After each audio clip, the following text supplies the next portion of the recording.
running if it's live yet or not. Now it says it's live. Hello, everyone. Hold on to your goggles. It is time for the Epic Engagement Adventure. You know what this time is, and I know, and you know me. Who you don't know is my friend Natasha. Listen, we met months ago on a phone call, and we had the grandest time talking about business, talking about things that we believe in, talking about impactful storytelling. We covered the gamut, and in the middle of that, I knew I must have her on this podcast because she's fascinating, and so I would love for you to help me welcome Natasha. Natasha, hey, so great to have you on the adventure with me. Tell me everything about yourself. Who are you? Where are you from? What do you do? Well, that was a very warm welcome. Thank you so much, RJ. I'm so excited to be here. Gosh, where do I start? So I am currently dialing and sitting in from Columbia, South Carolina, although I am not from here originally. I'm actually from California. And I made the move out to Charleston, South Carolina. It's about 2 hours away from where I am sitting right now, because I had an opportunity to join a publishing company and start working with CEOs and entrepreneurs who are looking to build and grow their thought leadership and do so by becoming a published author. And so, not that my background is in publishing, I was actually working in 3D printing at the time, and a former manager and mentor of mine joined Forbes Books as CRO and brought me on because she saw how I was able to leverage personal branding and thought leadership with our CEO and other thought leaders in the 3D printing space. She thought I'd be able to translate that into the book publishing world. So there is a connection somehow there, but it was really an incredible experience. I got to work with, very interesting people that wanted to tell their stories and, drive impact and make changes through storytelling. So it was wonderful. I did end up leaving that about a year and a half in, just because I realized pretty quickly in that although a book is ultimately one of the top levels of authority, right? You can't actually spell authority without author. But if you're not engaging with an audience and communicating with your people, it doesn't matter how great your book is, no one will ever know about it, right? And so it kind of was one of those things where, like, how am I going to help my authors, the leaders I work with, tell their story in real time alongside their book with that? And so that's kind of where I'm at today. I do think that, such the right move, because right now, a book as a standalone device, well, it's there, but incorporating it into the language you speak, incorporating it into your community, into different ways that you drive more people to you, it has got to be part of a system. It can't be just alone, because times have changed. The way people engage with literature has changed, and we must change with it. Exactly. And that's the thing, 5 years ago, a book was enough to differentiate you and or your business. But now there's so much content out there. There's so many ways to even publish a book now, unlike just traditional. There's hybrid self-publishing. It is more accessible. It's still challenging, of course. But there's just so much there that if you just did your book, again, no one will know about it. Yeah, well, and two, we've become a lot, I think, more cognizant of how people learn things. Mm-hmm. And it's, there are some people that, still kind of give their classes in lecture format, and expect you to read and retain from a book. But it's so interesting to, kind of take that book and then go, okay, how can I maybe create a learning experience out of what's in here? How can I, maybe create a journey over here from what's in here? Now it's kind of like the middle, that first building block, and then building things around that, building a system around that is so, it's vital. I would never publish a standalone book nowadays. No, and that's a really great point too, because imagine there's so much content already there. Why not multi-purpose it and use it for other areas? So let's create a digital course out of your book. Yes. That's pretty interesting. Or let's take each chapter and turn that into a podcast episode, right? There's so many ways to make sure that we use that content you've already created it at this point. Or conversely, if you want to write a book, why not do that in real time while you're starting your podcast and creating a digital course and then publishing it, bits and pieces of that on social media, right? And start engaging with your audience. And then you're getting feedback in real time as well, right? Yeah. So it's just a really cool way of like, I need to come up with a better analogy, but it's like killing 5 birds with one stone. Do all these at the same time so that you get all this afterwards too. It's that magic of interrelating, these topics and using social media to maybe test out certain ideas, using a blog to maybe develop some thoughts that are a little deeper than your average social media post. There's so many things that you can do. And it's like, I have the opposite problem. I want to take advantage of all of these things. I would like to write a book that is also a graphic novel, and games are available. And at the bottom of every page, there's a different QR code. I mean, that's the one I want to write. And unfortunately, that'll probably take me, how long do I have left on the earth? Probably that. So I actually have to cut down and like streamline some stuff so I can do something. But your philosophy around that, it just grabbed me, because if you think about it, how many different ways are there to tell a story? Mm-hmm. Exactly. And one of the things I guess that irked me with how things are done in the traditional realm of book publishing, especially business leaders who use ghostwriters, in my mind, I was like, gosh, like they're spending 4 hours a month, 3 hours a month with their ghostwriter. I'm like, that is quality content and precious time that we're not leveraging in other ways, right? Because especially since it's a conversation too, and you're speaking to a thought partner ultimately, like a lot more is dissected from those conversations, I'd say. And so like capture it, record it, obviously, and then use that, get those pieces from it, like we'll probably do with this podcast now, right? And find those nuggets of gold that we can then push out and then explain more and dissect further. I mean, it's so much fun to see how many different ways we can use it. And also, our attention span these days, mine especially, right? I don't necessarily always listen to a full 30-minute podcast episode, but I do listen to a 60-second reel on Instagram or on LinkedIn, right? And that's going to get much more views, but then drive people back to the podcast that want to listen to the full thing. So it's just really cool to look at all the different ways you can take that limited time we have and amplify your voice that way. Yeah, and amplify in a way that that's where the eyeballs are at. You kind of spoke of reels and stuff like that. I'm not a real person. No, I am a real person, but I don't use reels. But I did find this piece of software. So I've had this piece of software for years. It's called Missing Letter. But what it does is it takes your blog post and it sucks different pull quotes out and puts them, kind of in different arrangements or whatever, and turns it into a social media posts, like a group of them.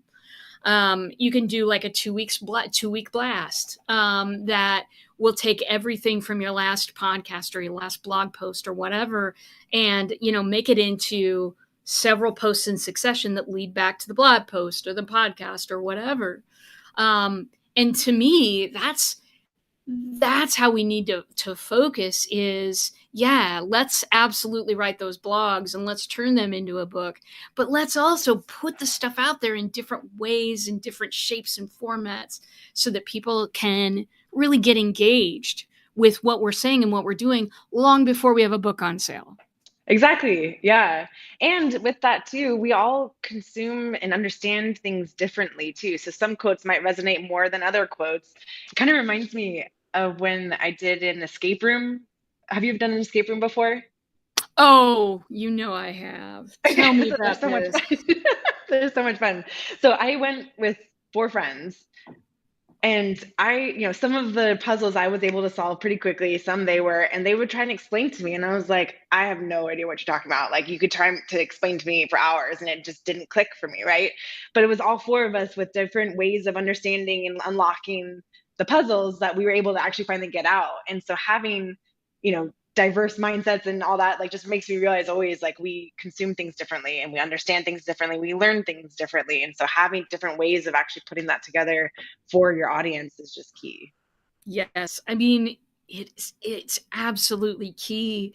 We get so, like, so many people will say, well, I'll take you through the process and stuff like that. And some of them are really, really good at it. And some of them just kind of follow tradition because that's what's done. Um, but to have somebody say, hey, have you considered this? Have you considered this? To me, that's the key to making a book a real success, because it's a collection of ideas. The audience we're talking to, it's much more than one way to talk to everybody anymore. Now it's personalization, customization, and that's what you work in every single day. Yeah.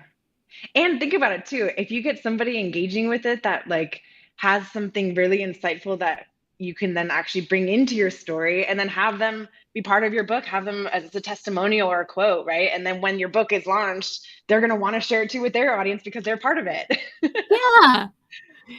It's I mean, it just, the writing a book, especially, from 5 years ago back, such a climbing the mountain process. You need a Sherpa. You must have some oxygen available. I don't know, some Cliff Bars. I don't know what you need to climb a mountain. I've not done this, but uh, such a insurmountable and, like, kind of really tough process. And not that the process isn't still, challenging, but when you're thinking about putting things together in different ways, and getting ideas out there before, we hit publish, I mean, it's just, there's so much more adventure and fun to be had in that sort of a process, rather than, all right, let's do this the traditional way. You know what I mean? I'm Yeah. against tradition anyway. I mean, Yeah, that. right. Tell me about it. I mean, to be fair, that's partly maybe why I left the publishing space. I'm still helping authors write their book, let's say, and I want to tell their story, but I just felt constrained in the publishing realm, whether it be, the traditional, which I was in the hybrid space, but it still felt very this, that, and that. Like, you have to go this route. There's just so many ways to do it. And I think, making it more of a engaging experience that's not just with the ghostwriter, but sharing it in real time, doing these types of interviews, getting it out there. I mean, there's just better ways of doing it, I think, that are more impactful, that also then just help with your end goal, because typically a book is just one piece to a bigger mission, message, movement, right? And so focus on all that holistically, not just the book itself, right? And so I think that's part of why I was like, I need to figure out a better way to serve my leaders, because I want to help them actually hit their goals, and that book is just one piece to it. Yeah. It's a one piece of a larger puzzle that you can get people engaging in from the very beginning. And why wouldn't you want to? Why Yeah. wouldn't you want to? I helped a lady, I think it was about 5 years ago, actually. She was writing a book about, some experiences that she had had. And I had recently seen was it John Grisham? I can't remember. He's famous writer, dude. Anyway, he took the first chapter of his book, and, people usually circulate that in a PDF. Well, this person had taken the first chapter and he made it into a chat bot. Oh. And, like, yeah, and in this first chapter, there was a guy in a food truck, making a recipe and some different things. And on this chatbot journey, you could go see the recipe. being made, or you could go this way and learn about this, and it helped people kind of take different paths, and it showed people in a different way. And to me that was fascinating, so I created one for her, obviously, right?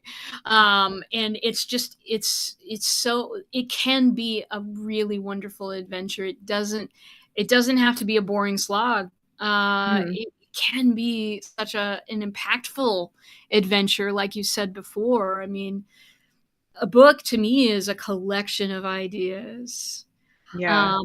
Because my brain works the way it does, I can think of 13 ways to show you the same idea, which may have to be streamlined down with help, obviously. But yeah, I'm so fascinated by what you do. Um, tell me what's a great success story that you've had with a customer in the past year or two, where you've really gotten them to kind of think beyond the boundaries. Can you come up with something? Yeah, for sure. I have these guys are really so fun to work with, actually. But I connected with them last year, and it's three. Well, originally it was the CEO of this company. They built and exited e-commerce site in 4 years at $200 million, and they wanted to start a new company like that.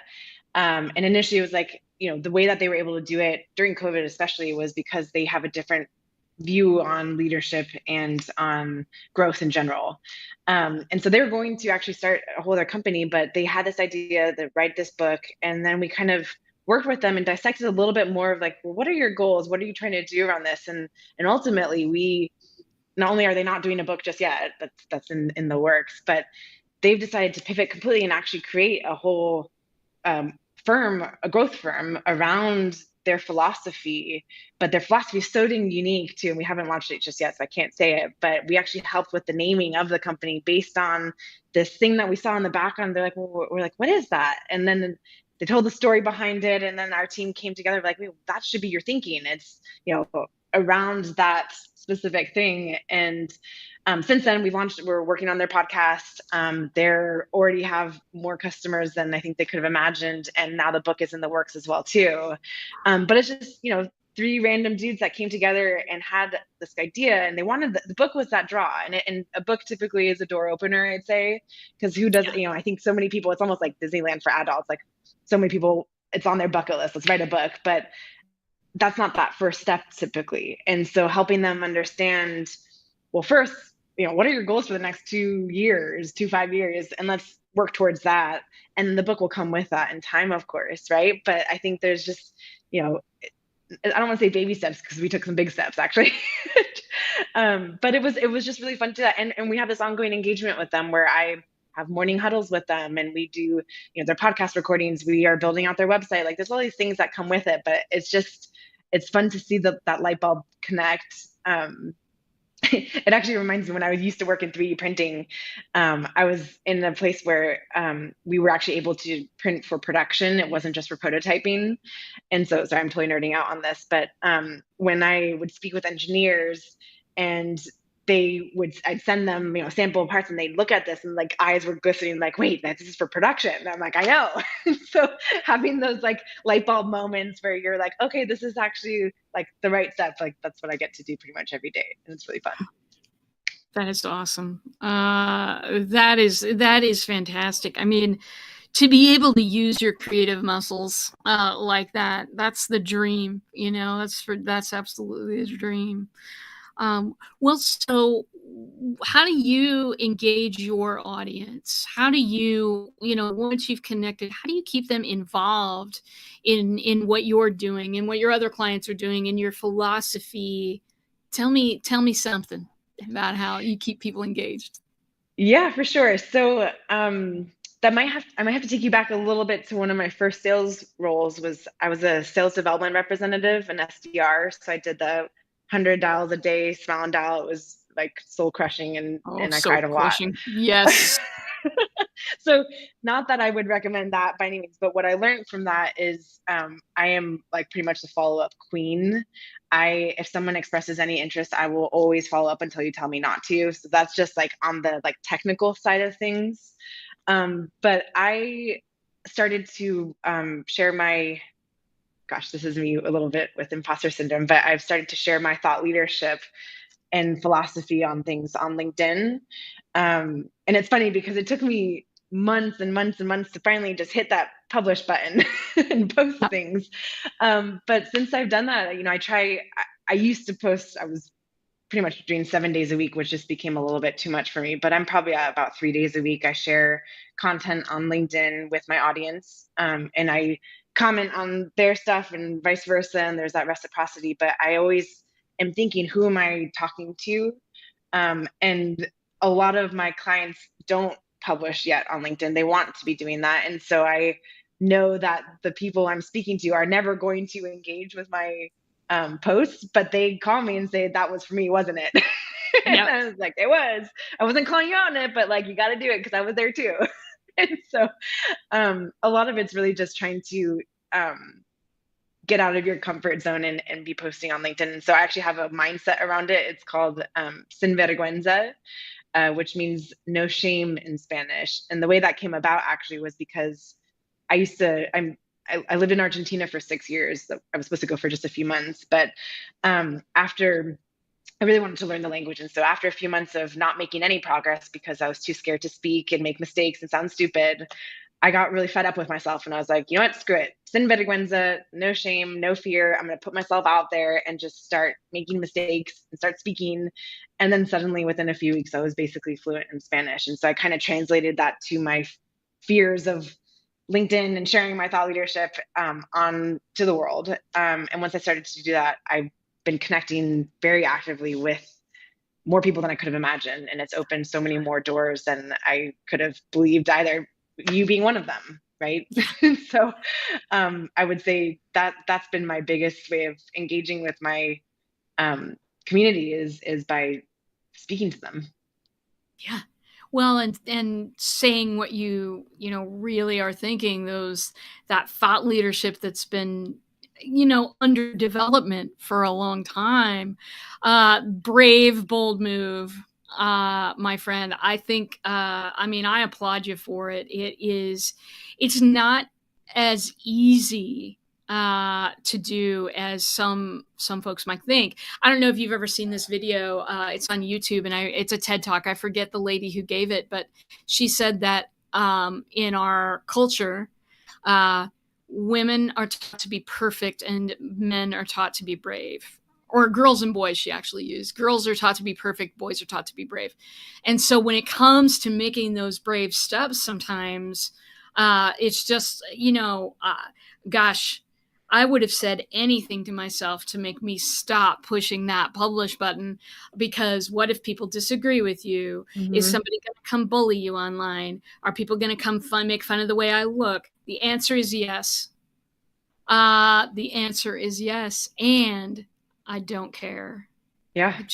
I don't care anymore, because letting those things stop me from sharing my thought leadership, right or wrong. I do not claim to be right 100% of the time. No, that's egotistical. I will change my beliefs if I have enough evidence to do so. But getting out there and saying, hey, this is who I am, who thinks this way too, has brought me more like-minded people, more, not followers, but people to walk the road with than I ever thought was possible. Yeah. It's true. And that's the thing. It's not about the likes or the impressions or the connection numbers even. It's about building genuine relationships, right? Like that's what matters, not Yeah. all those analytics. And that's what I tell the people I work with. I'm like, don't get caught up in that, because even like people who try and figure out the algorithm, it's like once you figure it out, it's gonna change anyway. It's like that's not what matters. Think No, about who you want to talk to and talk to them. And those that don't care what you have to say, then they're not someone you want to be talking with. exactly. And when you have, when you have your vision of who you want to be talking with, and the vision of what you need to say to help them go, oh, I relate over here. Now you're talking with the real people you wanted to talk through in the first place. It's not about getting a bunch of people, sifting through people who just want to, I don't know, show up and, I don't know, kick a tire. It's really about, talking, and it's about, leading and traveling with your people. You understand that so much, Natasha. I just, it's part of the reason I love talking to you. Yeah, it's likewise. It's so much fun to geek out about this so much. I think when we spoke last week, I just was like, I left the conversation smiling ear to ear because I was like, yes, somebody gets me. Mission And I did spend all accomplished. weekend on ChatGPT, by the way. I did not leave my cave. Oh yeah, I know. I gave everybody. I gave her a prompt that I use over and over again for everything, and it's I always have to be careful. It's like this prompt is like, okay, it can be totally magic for you, but just can't. You need to cancel your plans for the weekend. That's always how that one goes. Well, I'm so glad to have you in my circle and just around, because yours are the ideas that are going to change the world, and they already have. The legacy you leave will be very, very different than the people that have come before you. And I want to thank you for coming and hanging out with me on my podcast. I know my people are going to love you. They don't have a choice. Well, I mean, they do, but I know that they will love you because of who you are. And yeah, I just want to thank you for being with us today. Well, thank you so much for having me. This was so much fun. I mentioned earlier I was a little bit nervous about being on here, but you made this being on a podcast in general, it's a little tough for me sometimes, but I really appreciate it. You made this a very safe place. Beautiful. Beautiful. Well, excellent. Well, audience, my dear ones, my grasshoppers, we'll be back again next week. You know that we will be. And the next event for me is Unmasking AI. We're going to do that in the first week of September on Wednesday. I think it's the 6th, but you can look that up. Come see us. Come see us, and come visit my friend Natasha. Natasha's going to be dropping a little way to get a hold of her to me later on. So we'll publish that when this publishes, and you'll be able to talk to her like I have, and to discover what an incredible talent she is. Well, I think that's probably about all. That's probably about all for us. I'd best release you to your own recognizance. And thank you again. It's time to wave bye. See you. Bye, everybody.